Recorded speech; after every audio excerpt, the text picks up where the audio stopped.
大家好，我是李船长，欢迎来到我的频道，咱们一起走进航海的世界，走进航海人的生活。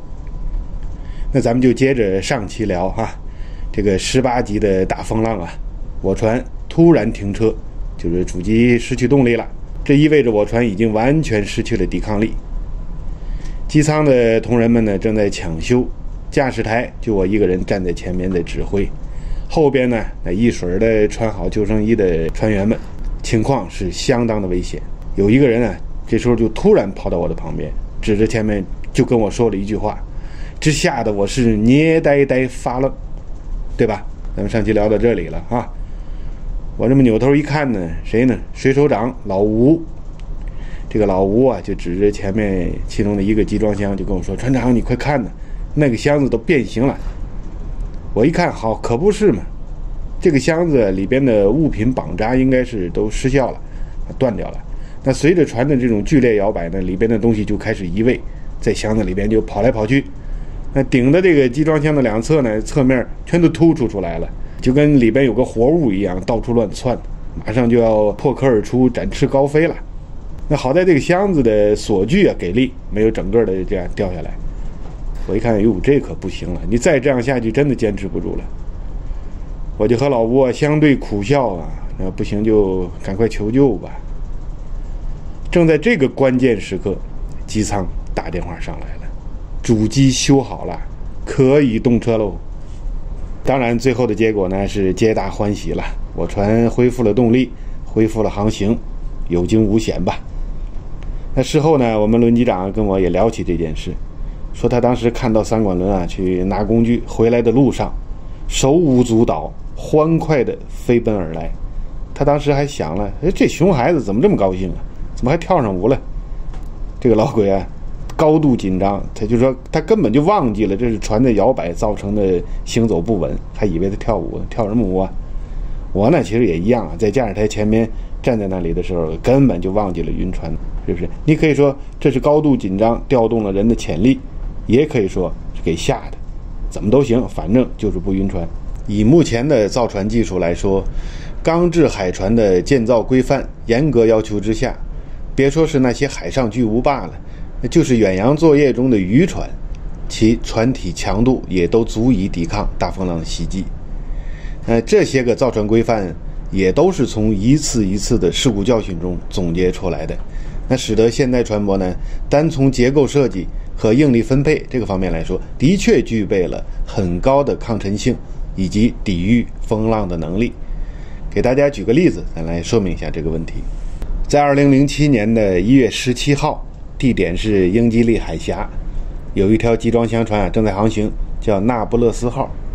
这条船是从比利时的安特卫普到葡萄牙的悉尼什港，船长是275米，我估计是5、6千箱的这种集装箱船吧，但是在当时来说已经算是大船了。船长呢叫维列夫，那一天呢还是他的生日呢，可是他也没心思过生日了。为什么呢？因为在当时风力达到了11级，主要是浪高，这个浪高啊达到了9米，你看9米高的浪，他还过什么生日？于是乎呢，他就跑到驾驶台就下令减速，以减少船体受到巨浪的冲击力。那我们说这个操作是完全正确的。到了第二天早上，这个船体啊突然有一次很强的一个震动，同时机舱的警报也响起来了。那经巡查发现啊，是一个水泵的管路给拉断了。这个三管轮赶快就去处理呗，他就到现场啊，他想把这个阀门关闭啊，然后这个阻止漏水。他刚刚把这个阀门关闭，就发现上边呢大量的海水涌入，突然间涌入，那他不能在现场待着，赶快跑掉。跑掉之后，马上把这个事情就报告给船长了。咱们说这位船长的确经验丰富啊，这位维列夫船长，他立马就意识到了存在巨大的危险，马上全船广播，大家穿好救生衣，集结待命，我们有可能弃船哦。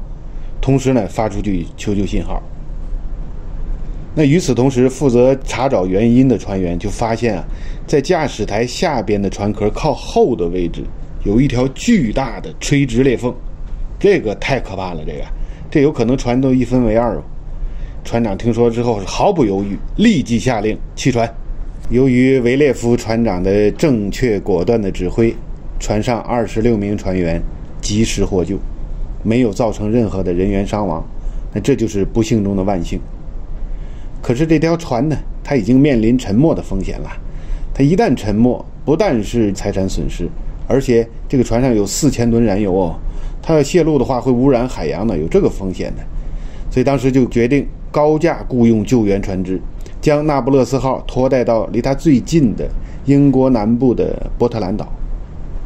可是这个拖航啊并不顺利，离目的地还有60海里的时候，那条裂缝就给拉开了，这个船就开始下沉。这时候没办法，只好启动应急预案，抢滩主动搁浅。那最终还好吧，那不勒斯号呢在布兰斯康贝这个海滩啊成功的搁浅，这个是个好消息。那坏消息是什么呢？你船上的燃油果然开始泄露了。那当时采取的措施也是正确的，用围油栏啊先把这条船围住，让那个燃油不扩散，然后呢用驳船把漂浮在海面上的燃油给它收集起来再运走，最终也是没有造成英吉利海峡的大面积污染。这个危机算是解除了。可是还有一个危机，船上的集装箱由于船体的倾斜，有100多个箱子给飘走了，越飘越远。那这个对当地的航运那产生了一个潜在的风险吧。当然最终也是花大价钱啊，一一把这些箱子都清理掉。有意思的是什么呢？有60多个箱子啊给冲到了岸边，这一下子可就热闹了，大批的民众来到这里拾荒，打开箱子，那里边的东西是应有尽有啊，什么都有，摩托车、电子产品啊，连纸尿片都有。拿吧，对不对？不拿白不拿，拿了也白拿，白拿谁不拿呀？是不是？没有多久，这些东西就全被人给捡走了。当时这个当地的政府还号召归还啊，归还呢，归还什么呀？归还，没下文了，不了了之。这么严重的事故是一定要经过详细调查的。那个裂缝到底是什么原因造成的呢？当时啊就成立了一个调查组。这个调查组早在那不勒斯号正在进行拖带的时候，他就着手进行了。首先确认这个裂缝的位置，它是处于机舱的下方，而这个位置呢，它是位于支撑船体结构的龙骨首尾相连最为牢固的地方。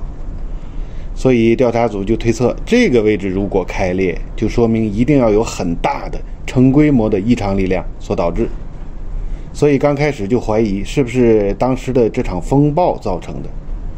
后来经过推敲呢，发现这次风暴无非也就11级，虽然浪高达到了9米，但是也不足以把船体给它撕裂开吧，只好另找原因，就开始询问船员。那经过询问呢，就发现啊，大家众口一词，说转天早上有一声震响啊，响声很大很强。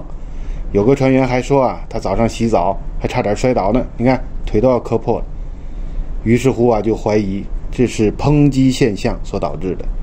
什么是抨击现象呢？来解释一下，就是船在航行的时候啊，遭遇大风浪，然后前后的纵向摇摆，船上俗称为点头。那这时候呢，船头就扎到波谷里边了，那波浪从前边而来，就产生了一个巨大的冲击力。这个冲击力由船头到船尾开始在船体中传播，那这个呢就是抨击现象。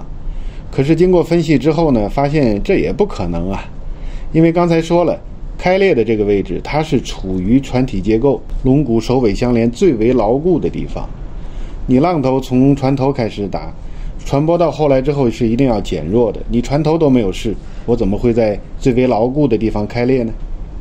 而且啊，我们经验丰富的维列夫船长当时就采取了减速处理，这个措施有效地减少了波浪的冲击力，所以呢，这个肯定也不是主要原因。